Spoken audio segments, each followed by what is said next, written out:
This time I'm going to be introducing you to the new U-2 Dragon Lady by the nice folks at the MetalEarth company.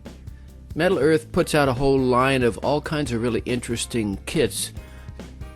This particular one is in their aircraft kit, and it's every bit as good as the other ones that I've put together. And here are some of the other ones that are in the line. If you like aircraft and if you like building models, this is a place. They have an interesting system of tabs and holes. You don't use glue on these kits. You put the tabs through and either bend them or push them over. And here's what the parts look like to start. They come as flat sheets of metal. Now they're packed together on these backings so tight that you need to keep track of which piece is where.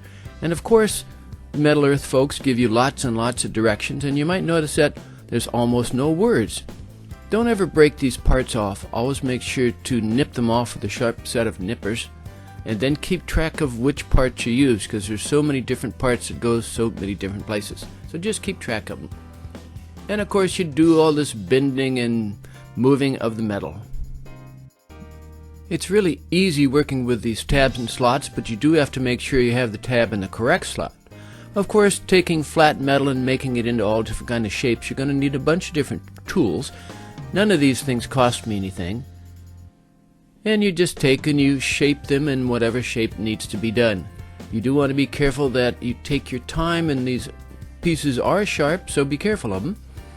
So you put together the tail section to start off, and anytime there are any words on the directions, make sure to read them, because there aren't very many words, just a few.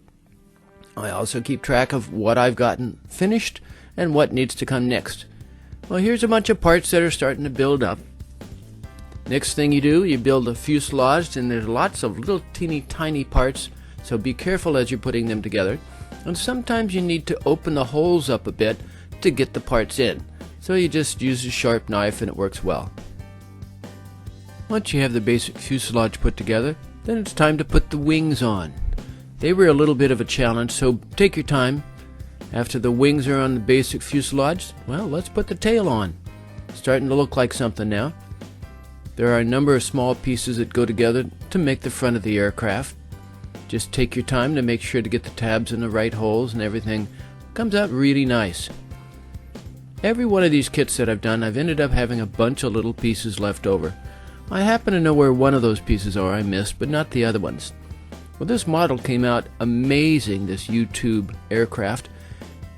The U-2 was just a beautiful aircraft. This aircraft was designed to fly at 70,000 feet. Think of how many miles up that is. It was a wonderful machine. It did what it was supposed to do during the Cold War. And this model is every bit as good as the other ones that I've built here from MetalEarth Company. If you want a fun time, and here are some of the other ones that I've built, if you want a fun time building a model, look into these MetalEarth kits. They're good fun.